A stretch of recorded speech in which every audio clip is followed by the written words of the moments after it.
জানিয়ে দিব এই মুহূর্তে আমাদের হাতে এসেছে গুরুত্বপূর্ণ আপডেট বাংলা সংবাদের শিরোনাম। শুরুতেই থাকছে যে ৩ ঘটনায় চির ধরছে আওয়ামী লীগ নেতাকর্মীদের মনোবল। এদিকে শেখ হাসিনার পথেই হাঁটছে জামাত।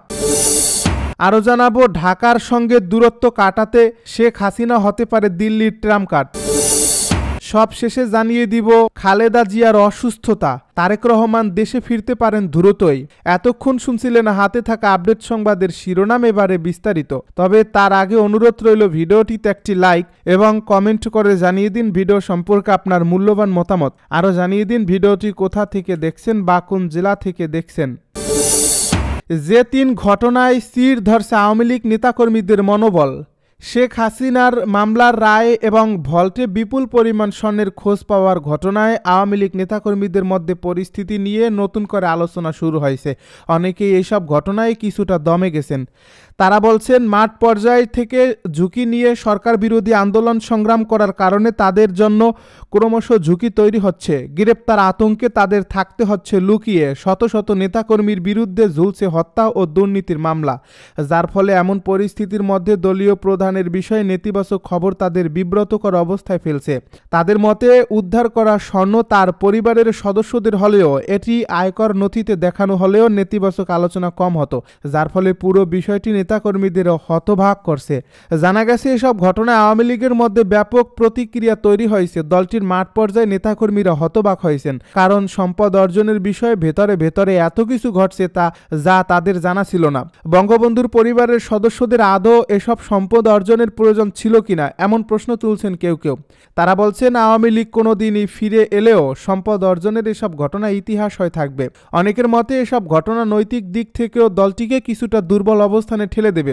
বিশেষ করে শেখ হাসিনার নির্দেশে নানাভাবে তৎপর থাকার অংশটির মধ্যে এসব ঘটনা নেতিবাচক প্রভাব তৈরি করবে বলে মনে করা হচ্ছে।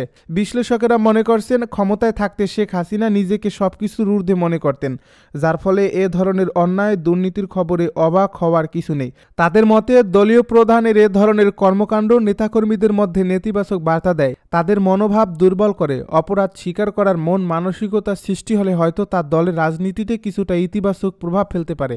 পাশাপাশি দলের নেতাকর্মীদের মনোবলও চাঙ্গা রাখতে সহযোগিতা করত।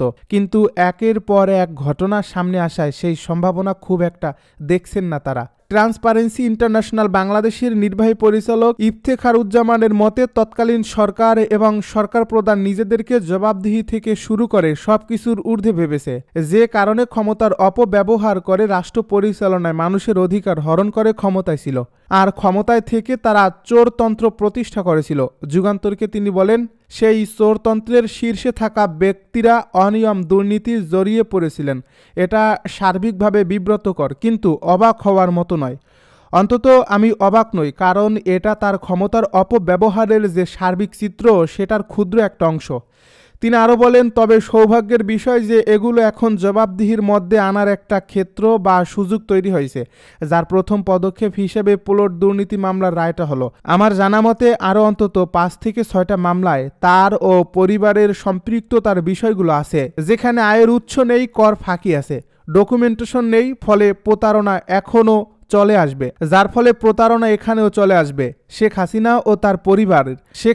ও তার পরিবারের 832 ভরি স্বর্ণের খোঁজ পাওয়ার ঘটনায় দেশের রাজনীতিতেও আলোচনা নতুন মাত্রা পেয়েছে। কারণ আওয়ামী লীগের সভাপতি শেখ হাসিনা কথায় কথায় বলতেন তিনি বঙ্গবন্ধুর মেয়ে, তার কোনো সম্পদ নেই, সম্পদের দরকারও নেই। কিন্তু সেই শেখ হাসিনাই ভল্টে এত স্বর্ণ লুকিয়ে রেখেছিলেন কেন? আর তাছাড়া স্বর্ণ থাকলে সেটি আয়কর ফাইলে তিনি দেখাননি কেন, সে প্রশ্নও উঠছে। তাছাড়া দুর্নীতি প্রসঙ্গ উঠলেই শেখ হাসিনা কথায় কথায় খালেদা জিয়া ও তারেক রহমানের নামে বিষেধাঘার করতেন। তাহলে নিজে তিনি কেন সতর্ক থাকলেন না, সেই প্রশ্নও উঠছে। বলা হচ্ছে তিনি নিজে এবং তার পরিবারের সদস্য ও নিকট আত্মীয়দের বেশিরভাগই 5 অগাস্টের আগে ও পরে নির্বিঘ্নে দেশ ছাড়তে পারলেও বিপদে ফেলে গেছেন তৃণমূল নেতাকর্মীদেরকে। শেখ হাসিনার পথেই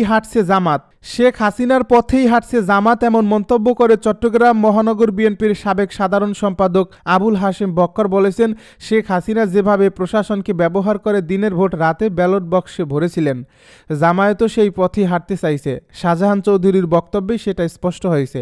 শুক্রবার বিকালে তিনি নগরীর লালদিঘি জেলা পরিষদ চত্বরে এসব কথা বলেন। চট্টগ্রাম ৯ সংসদীয় আসনের ভোটারদের ধানের শীষ প্রতীকে ভোট প্রদান উৎসাহিত করে রাষ্ট্র কাঠামো মেরামতের ৩১ দফা বাস্তবায়নে জনমত গঠনের লক্ষ্যে কোতোয়ালী থানা বিএনপির উদ্যোগে আয়োজিত জনসংযোগ পূর্ব সমাবেশে প্রধান অতিথির বক্তব্য রাখেন তিনি। আবুল হাশেম বক্কর বলেন, জামায়াতের নেতা শাহজাহান চৌধুরীর সাম্প্রতিক মন্তব্যই প্রকাশ পেয়েছে তার প্রশাসনকে নিয়ন্ত্রণে নিয়ে সাজানো নির্বাচনের নীল নকশা আঁটছে। এই চক্রটি ইচ্ছাকৃতভাবে নির্বাচন বিলম্বিত এবং প্রক্রিয়াকে প্রশ্নবিদ্ধ করতে সক্রিয় ভূমিকা পালন করছে। তিনি বলেন, তারা কখনো পিআর পদ্ধতির কথা বলে, কখনো গণভোটের দাবি তোলে, আবার ৩০০ আসনই প্রার্থী দিয়ে রাত দিন প্রচারণা চালাচ্ছে। তাদের উদ্দেশ্য পরিষ্কার, তারা ধর্মকে ব্যবহার করছে এবং নির্বাচনকে প্রভাবিত করতে চাইছে, ভোটের মাঠ নিয়ন্ত্রণে নেওয়ার প্রস্তুতি চালাচ্ছে। সমাবেশ শুরুর আগে বিএনপির চেয়ারপারসন বেগম খালেদা জিয়া রোগমুক্তি কামনা করে দোয়া ও মোনাজাত করা হয়। সমাবেশ শেষে আবুল হাশেম বক্কর নেতাকর্মীদের সঙ্গে নিয়ে লালদিঘির পাড় থেকে গণসংযোগ শুরু করে বকশির বিট হয়ে আমদারকিল্লা মোড়, চেরাগি মোড় হয়ে প্রেস ক্লাবের সামনে গিয়ে সংক্ষিপ্ত সমাবেশ করেন। ঢাকার সঙ্গে দূরত্ব কাটাতে শেখ হাসিনা হতে পারে দিল্লির ট্রাম্প কার্ড। মৃত্যুদণ্ডপ্রাপ্ত সাবেক প্রধানমন্ত্রীকে কি ফেরত দেবে ভারত? বাংলাদেশের পাঠানো ৩টি চিঠির জবাব এসেছে মাত্র একবার। যদিও বাংলাদেশের পরবর্তী রাজনৈতিক সরকারের সাথে সম্পর্ক উন্নয়নে শেখ হাসিনাকে তুরুপের তাস হিসেবে ব্যবহার করতে পারে ভারত, এমন মনে করছেন কূটনৈতিক বিশ্লেষকেরা। যদিও দিল্লি বলছে বাংলাদেশের অনুরোধটি খতিয়ে দেখছে তারা। ইতিমধ্যে দুই দেশের জাতীয় নিরাপত্তা উপদেষ্টাদের বৈঠক করছেন। সেখানে কি সত্যিই বরফ গলছে তা এখনও স্পষ্ট নয়। দেশটির পররাষ্ট্র সচিবও জানিয়েছেন তারা নির্বাচিত সরকারের সঙ্গে কাজ করতে আগ্রহী। তবে অন্তর্বর্তী সরকার দায়িত্ব নেবার পর যে দূরত্ব তৈরি হয়েছে তা কাটিয়ে ওঠার উপায় কি, সেই জটিল প্রশ্নের উত্তর এখনও অধরাই। যদিও আন্তর্জাতিক সম্পর্ক বিশ্লেষক পারভেজ করিম আব্বাসী চ্যানেল 24-কে বলেন, দূরত্ব কাটাতে শেখ হাসিনা হতে পারে দিল্লির তুরুপের তাস বা দর কষাকষির পাত্র। সম্প্রতি ভারতীয় দৈনিক দ্য হিন্দুকে লিখিত ইন্টারভিউ দিয়েছে সাবেক পলাতক প্রধানমন্ত্রী। ভারতীয় সিনিয়র সাংবাদিক কল্লোল ভট্টাচার্যের মতে, বাংলাদেশের রাজনীতিতে শেখ হাসিনা ডেড হর্স, নেই অতীতের জন্য অনুশোচনাও। এর ফলে দিল্লি বাংলাদেশের রাজনৈতিক সরকারের হিসেবে পিছিয়ে থাকবে দর কষাকষিতে। খালেদা জিয়ার অসুস্থতা, তারেক রহমান দেশে ফিরতে পারেন দ্রুতই। বিএনপি চেয়ারপারসন ও সাবেক প্রধানমন্ত্রী বেগম খালেদা জিয়ার শারীরিক অবস্থা সংকটাপন্ন হওয়ায় লন্ডনে অবস্থানরত দলের ভারপ্রাপ্ত চেয়ারম্যান তারেক রহমানের দেশে ফেরার সম্ভাবনা জোরালো হয়েছে। দলীয় সূত্রগুলোর মতে, পূর্ব পরিকল্পনা বদলে তিনি জরুরি ভিত্তিতে দেশে ফিরতে পারেন, যদিও নির্দিষ্ট তারিখ এখনও নিশ্চিত করা হয়নি। বর্তমানে বেগম খালেদা জিয়া রাজধানীর রেভার কেয়ার হাসপাতালে সিসিইউতে চিকিৎসাধীন। তার গুরুতর অসুস্থতার খবর বিএনপি নেতাকর্মীদের মধ্যে গভীর উদ্বেগ সৃষ্টি করছে। লন্ডনে থাকা তারেক রহমান ও তার স্ত্রী ডাক্তার জুবাইদা রহমান সার্বক্ষণিক খালেদা জিয়ার শারীরিক অবস্থার আপডেট নিচ্ছেন। মেডিকেল বোর্ডের সদস্য হিসেবে ডাক্তার জুবাইদার চিকিৎসা সংক্রান্ত রিপোর্টও নিয়মিতভাবে পাচ্ছেন।